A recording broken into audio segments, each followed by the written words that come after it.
This was a double strike by Israel on the Nasser hospital. This is in Khan Yunis. It's in the southern part of the Gaza Strip.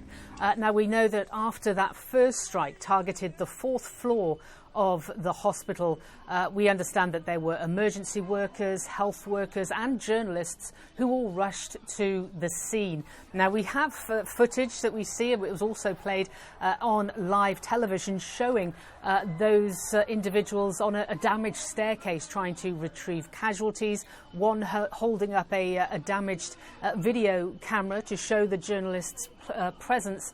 And then just minutes later, there was a second strike. Now, we understand that this was more deadly than the first, and this is the one that did kill many journalists and emergency workers who were on the scene at the time. At least 4 journalists have been killed. They were really the backbone of the footage that was coming out of Gaza for a number of international media outlets. One worked for AP, one for Reuters, one for Al Jazeera, another was freelance. As you know, Israel does not allow international journalists into Gaza, so we heavily rely on our Palestinian colleagues to be able to get these images out to us, and 4 have been killed in this particular incident. Now, we also understand from the civil defence that one emergency worker was killed whilst trying to retrieve casualties from the first strike as well.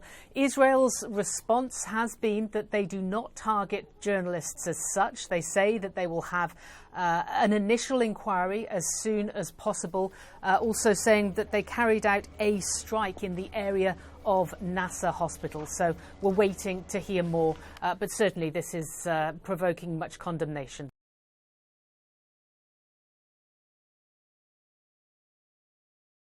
We're in this endless loop because Israel has not been held accountable for any of these killings.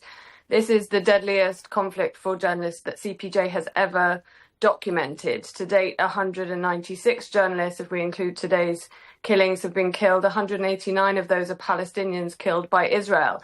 And despite the fact that Israel keeps saying it doesn't deliberately target journalists, the evidence is very different. I wonder what this apparent double tap raises for you. That, of course, is when first responders arrive at the scene of a strike and are struck in much the same spot. It's oft times when journalists are killed as well, responding to an attack. And we've seen this before, haven't we?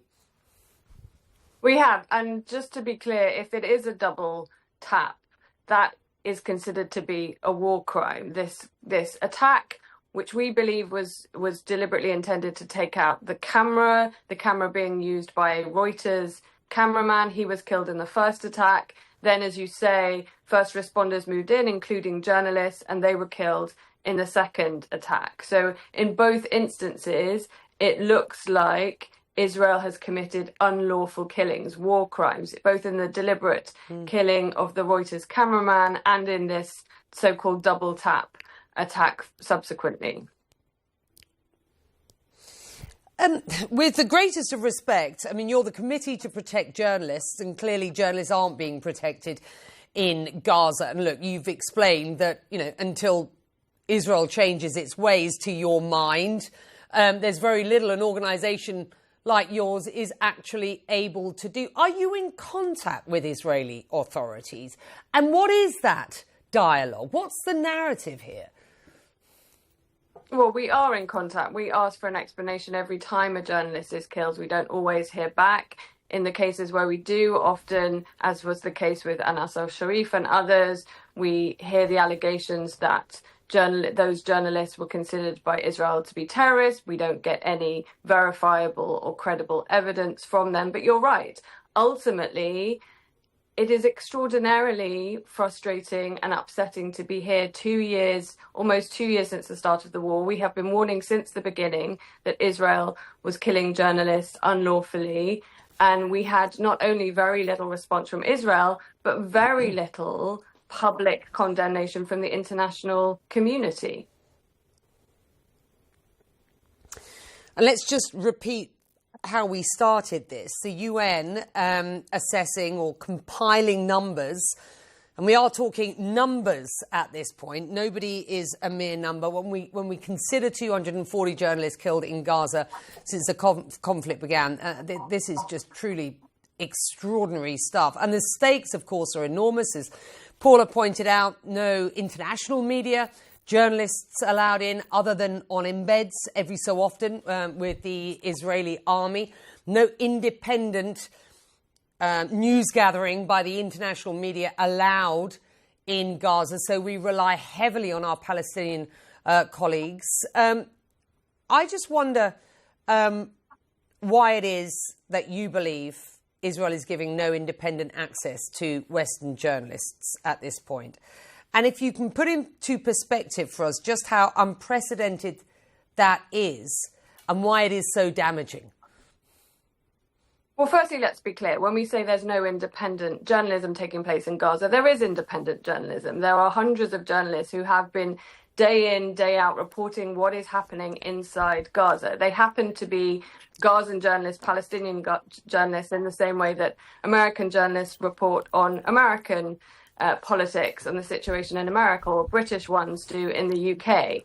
The challenge is the fact that there has been no international access has allowed Israel to perpetuate this narrative that none of the journalists in Gaza are trustworthy, and therefore their narrative is not to be trusted. What they are documenting, what we are seeing, what we are hearing is not to be trusted. And that is part of a deliberate strategy. That's part of a deliberate strategy to control the narrative on what's happening inside Gaza. The killings of journalists, the targeting of media facilities, the banning of news outlets like Al Jazeera, the sanctioning of independent Israeli outlets like Haaretz is all part of a deliberate strategy to control what we, the international public, is seeing on Gaza.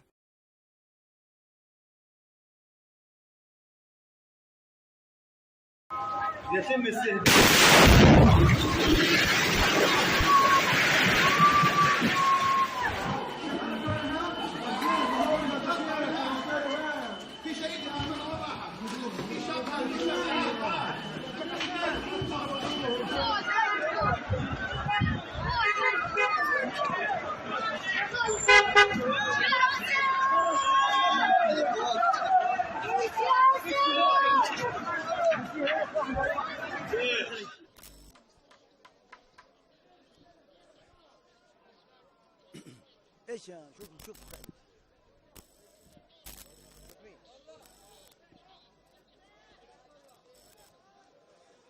لا حصل الان خليك يا الله راح الدفاع المدني قتلوا الناس